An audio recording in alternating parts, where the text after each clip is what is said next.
வணக்கங்க. உங்கள் நெய்வேலிதனம் அவர்னஸ் கிராம சபை கூட்டம் என்றால் என்ன? இன்னைக்கு அதாங்க மிகப்பெரிய டாபிக். அதாவது நம்ம ஒரு இந்திய குடிமகள் ஓட்டுரிமை நமக்கு இருக்கு.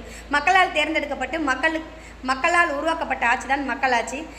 இந்த இந்திய அரசியலமைப்பு சட்டத்தின்படி கிராம சபை கூட்டத்தில் நம்ம கலந்துக்கணுமா அப்படின்னா கண்டிப்பாக இந்திய குடிமகளாக இருக்க எல்லாருமே கலந்து கொண்டாங்க. உங்கள் ஊராட்சியில் ஒரு பகுதியில் பள்ளி கட்டிடங்கள் வந்து சரியாக சீர் செய்யாமல் இருந்தோ, இல்லை அடிப்படை குடிநீர், அப்புறம் வீட்டு சம்மந்தப்பட்ட அடிப்படை வசதிகள், கழிப்பிட வசதி, இது மாதிரி முக்கியமான வசதிகள்லாம் உங்களுக்கு கிடைக்காம இருந்தால் நீங்கள் கண்டிப்பாக வந்து உங்கள் கிராம சபை கூட்டத்தில் நீங்கள் முறையிடலாங்க.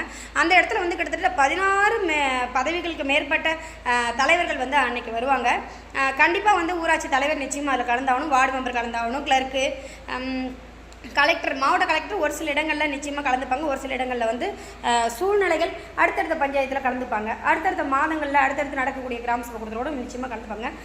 எம்எல்ஏ எம்பிஸ் கூட கலந்துப்பாங்க. அந்த இடத்துல தாங்க நம்மளோட கேள்விகளுக்கு நமக்கு கிடைக்க வேண்டிய நியாயங்களை வந்து அங்கே கேட்டோம் அப்படின்னாக்க கிராம சபை கூட்டத்தில் முறையாக கண்டிப்பாக நமக்காக வந்து அவங்க தீர்வு அளிக்கப்படுங்க. அது மட்டும் இல்லைங்க, அந்த கிராம சபை கூட்டத்தில் நமக்கு அடிப்படை வசதியில் ஏதாவது நம்ம கேட்டிருந்து மனு கொடுத்துருந்து அந்த மனுவை வந்து நிராகரிக்கப்பட்டு நமக்கு வந்து உதவி பண்ணாமல் ஒரு ஊராட்சி தலைவரோ ஒரு கிளர்க்கோ இல்லை அந்த பகுதியை சார்ந்த வார்டு மெம்பரோ நம்மக்கிட்ட வந்து ஓட்டுரிமை பெற்றுக்கொண்டு நமக்கு எந்த உதவியுமே செய்யாமல் இருக்காங்க அப்படின்னாக்கா கண்டிப்பாக அவங்க மேலே நம்ம நடவடிக்கை எடுக்கிறதுக்கு அங்கே தீர்மானமே நம்ம எழுதக்கூடிய ஒரு சக்தி எங்கே கிடைக்குது அப்படின்னு கேட்டால் அந்த கிராம சபை கூட்டம் தாங்க.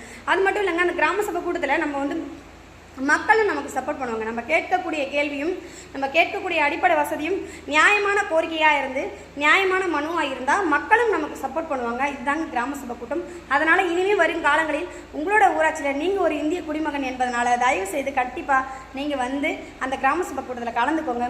உங்களுக்கான உரிமைகளை நீங்கள் தைரியமாக சப்போர்ட் பண்ணி கேளுங்க.